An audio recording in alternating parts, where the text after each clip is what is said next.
Good morning, boys. I hope you all are healthy and safe. तो आज हम क्या पढ़ेंगे इसके बारे में जानते हैं।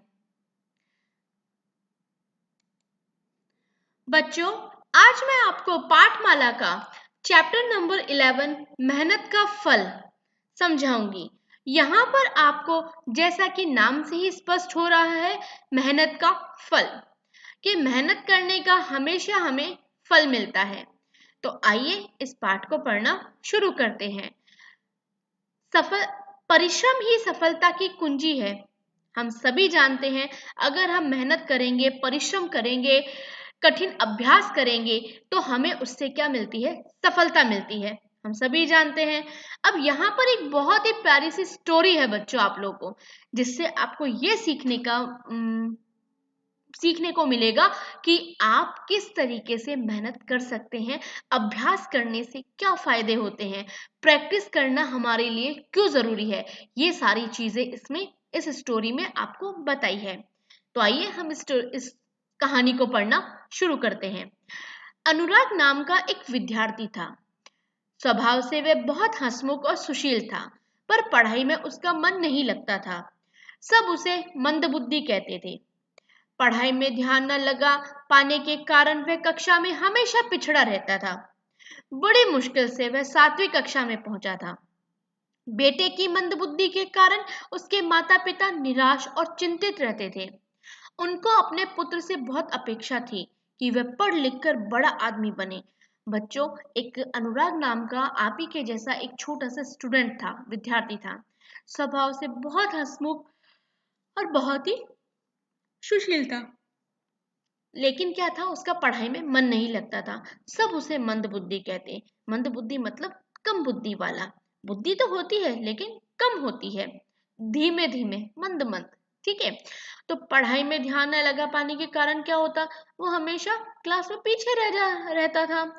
बड़ी मुश्किल से गुड़ते पढ़ते जैसे तैसे वह वो क्या हुआ, 7वीं कक्षा में पहुंचा, 7th क्लास में पहुंच गया। बेटे की मंदबुद्धि। अब बच्चा जब मंदबुद्धि होता है तो क्या होता है बच्चों, पेरेंट्स को भी बहुत चिंता रहती है। तो उसके पेरेंट्स क्या होते थे, उसकी मंदबुद्धि के कारण क्या होते थे, हमेशा निराश, उदास, चिंता में डूबे हुए रहते थे। क्योंकि उन्हें क्या थी, अपने जो बेटा था अनुराग, उससे बहुत सारी एक्सपेक्टेशन थी, बहुत सारी उम्मीदें थी, बहुत सारी अपेक्षाएं थी। ठीक है, आगे बढ़ते हैं हम। अब क्या हुआ, कक्षा में जब शिक्षक पढ़ा रहे होते तो अनुराग का ध्यान इधर उधर होता था। वह शिक्षक की बातें नहीं सुनता था। यदि पढ़ता भी था तो उसे कुछ याद नहीं रहता था। परिणाम यह हुआ कि उस वर्ष भी वह अपनी कक्षा में बुरी तरह फेल हो गया। वह बहुत निराश हो गया। इस असफलता से निराश होकर वह गांव से बाहर जंगल में चल पड़ा। चलते चलते वह बहुत थक गया। उसे बहुत प्यास लगी। बहुत दूर चलने के बाद रास्ते में उसने एक कुआं देखा। कुएं पर गांव की कुछ स्त्रियां पानी भर रही थी।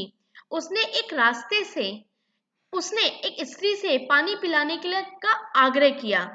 क्या कहा? अब हम जानते हैं कि होता क्या था बच्चों, जब कक्षा में टीचर पढ़ा रहे होते हैं, क्लास में टीचर पढ़ा रहे होते हैं, तो अनुराग ध्यान नहीं देता था और टीचर्स की बात भी नहीं सुनता था।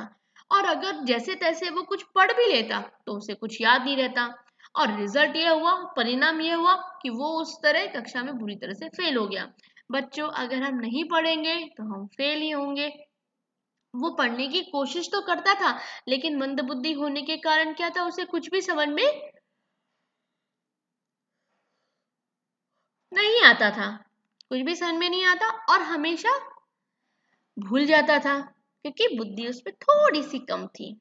तो इस असफलता से क्या हुआ, इस बार वो वापस सक्सेस नहीं हो पाया।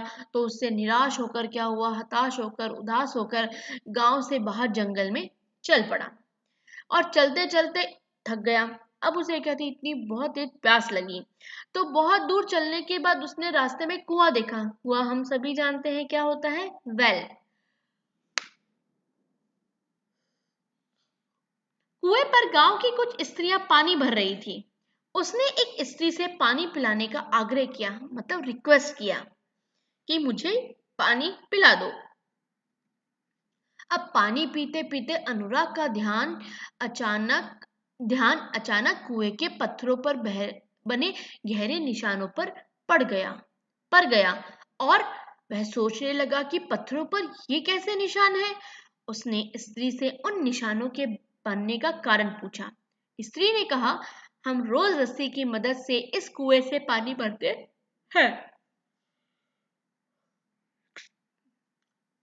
हैं।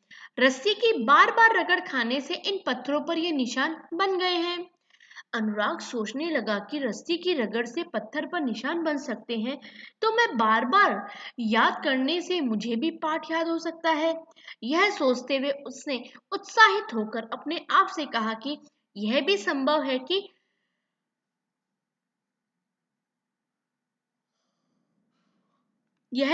है कि यदि मैं पढ़ाई में मन लगाऊं तो प्रथम आ सकता हूँ।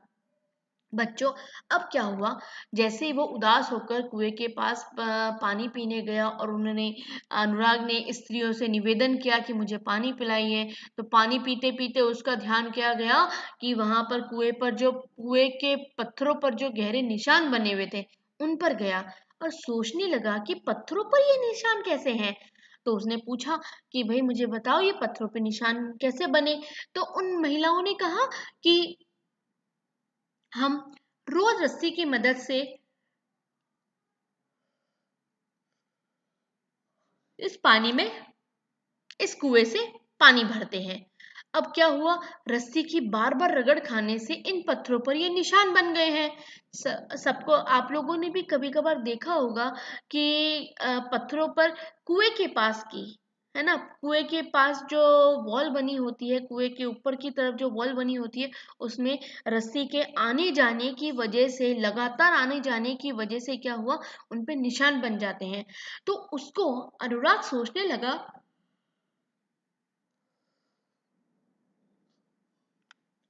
सोचने लगा कि रस्सी की रगड़ से पत्थर पर निशान बन सकते हैं। तो बार बार अब उसने सोचा कि जब रस्सी के आने जाने से पत्थर पर निशान बन सकते हैं, तो क्या मुझे अभ्यास करने से, मैं अगर पाठ को बार बार याद करूं तो क्या मुझे पाठ याद नहीं हो सकता? हो सकता है, क्योंकि उससे उसी निशानों को और उन्हीं उसी रस्सी के आने जाने की वजह से उसे ये चीज पता चली कि जब पत्थर पर निशान बन सकता है रस्सी की रगड़ से, तो बार बार अभ्यास करने से मुझे भी पाठ याद हो सकता है।